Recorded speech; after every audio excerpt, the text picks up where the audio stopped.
la quasi-totalité des grandes innovations de rupture des 30 dernières années, liées au numérique, relèvent de cette notion de défragmentation de marché. Qu'est-ce que c'est une défragmentation de marché? C'est un phénomène qui est piloté par un ou plusieurs acteurs qui simplifie l'accès à des produits ou à des services pour des entreprises ou pour des consommateurs face à un marché qui est compliqué. Alors je vais vous donner un exemple, c'est trouver un plombier, par exemple. Trouver un plombier aujourd'hui, ça reste encore compliqué parce que non seulement les plombiers sont dans un marché faiblement transparent, il y a beaucoup d'escrocs, la variation des prix est énorme, genre vous faites changer un joint, toutes les émissions à la télé montrent que ça peut coûter de 1 à 1000 selon sur qui vous tombez, et vous avez 50% de tomber sur quelqu'un qui va être assez indélicat. C'est plutôt un commerce de proximité, mais plus ou moins. Si vous êtes à Paris, vous pouvez faire appel à un plombier de Saint-Mandé ou de Rueil-Malmaison, la surface d'achalandise est relativement grande. Donc on est face à un marché qui est faiblement transparent, qui est donc opaque, et surtout qui est très incertain pour le client. Si quelqu'un arrive en disant « moi je vais vous rendre très simple l'accès à un plombier, je vous garantis la qualité de service, je vous garantis des prix formatés, un peu comme les opérateurs télécoms avec Free et 30 € par mois », il peut bouleverser le marché. Alors c'est pas encore arrivé. Je connais au moins 3 startups qui se sont lancées là-dedans et n'ont pas forcément réussi à le faire. Il y a une boîte qui s'appelle Cotatis, qui a été financée par Banexi Venture, qui existe depuis une dizaine d'années. C'est dur à mettre en place, mais c'est un bon exemple de cas qui n'est pas encore traité aujourd'hui. Mais prenons les cas qui sont ici. Microsoft et Intel, il y a 30 ans, il y a plus de 30 ans, ils ont défragmenté le marché du PC. Et avec IBM d'ailleurs.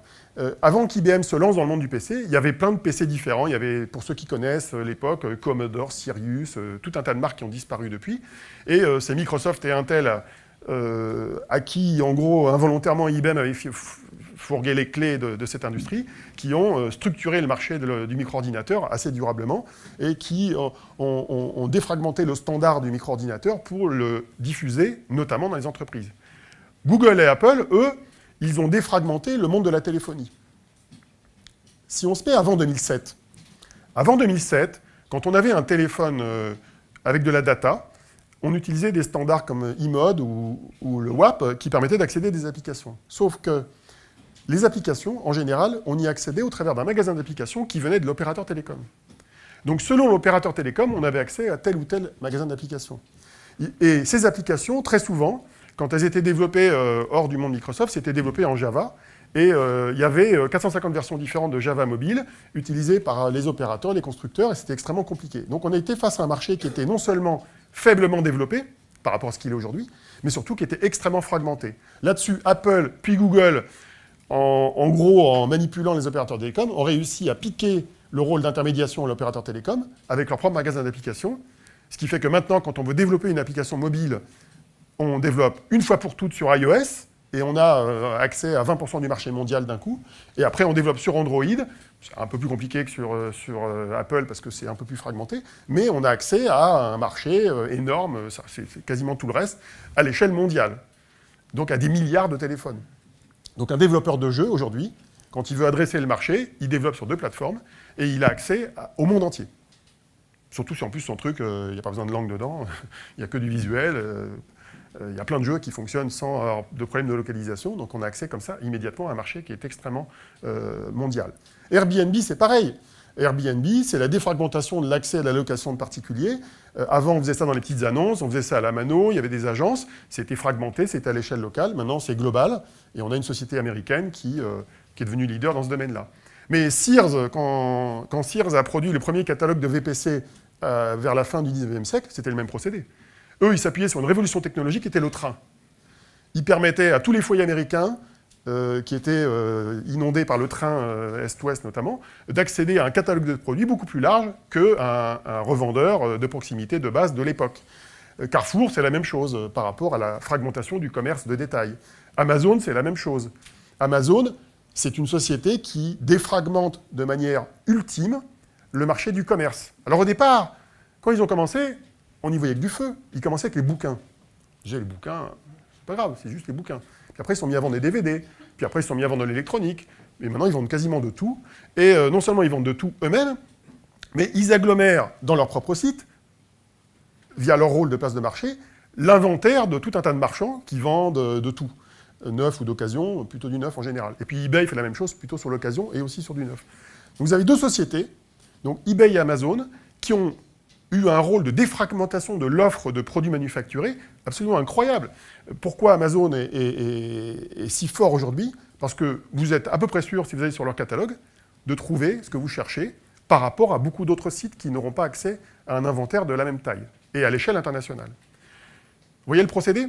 Et très souvent, c'est comme ça que ça fonctionne. Très souvent, une disruption vient de quelqu'un qui est capable de défragmenter un marché qui était fragmenté. Mais la Freebox, c'est pareil. Hein. La Freebox, quand elle est arrivée en 2001, le positionnement, c'était de dire, dans une boîte, il y a 3 fonctions, qu'avant, on achetait plus ou moins séparément, ou pas du tout d'ailleurs. Donc c'était la voix, le téléphone normal, c'était l'accès à la télévision et l'accès à la data pour accéder à Internet. Tout ça dans la même boîte. Donc c'est aussi un produit qui est défragmentant d'un marché établi, d'un marché existant. Alors parfois, ça fait des dégâts. Hein. Vous savez ce que c'est, ça? C'est un centre commercial aux États-Unis, dans l'Ohio. Il est fermé. Pourquoi? Parce que les jeunes n'y vont plus. Aux États-Unis, notamment dans les régions qui ont des difficultés économiques, ce qui est le cas de l'Ohio, les jeunes ne vont plus dans les centres commerciaux. Ils consomment sur Internet, ils sont le nez dans leur mobile, ils sont dans les réseaux sociaux et ils se baladent moins dans les centres commerciaux. Résultat, alors je ne dis pas que Vélizy 2 et Rony 2 et Parly 2 vont ressembler à ça dans 3 ans, mais voilà, ça veut dire qu'il peut se passer des choses radicales dans certaines industries qui sont liées à cette notion de défragmentation. Pourquoi? Parce que quand on va dans un centre commercial, on n'est pas forcément sûr de trouver ce qu'on veut. Alors, on y va encore pour acheter des fringues, parce qu'on aime bien essayer, mais il y a plein de gens qui essayent de faire de l'essayage virtuel en ligne, ça marche avec plus ou moins de bonheur, mais il y a plein de sociétés qui essayent de défragmenter le marché, y compris dans ces domaines qui font qu'on va encore dans un vrai magasin, pour améliorer l'expérience utilisateur. C'est là qu'on voit apparaître des sociétés technologiques qui jouent un rôle assez intéressant. C'est des sociétés qui permettent à des gens existants de ne pas mourir tout de suite.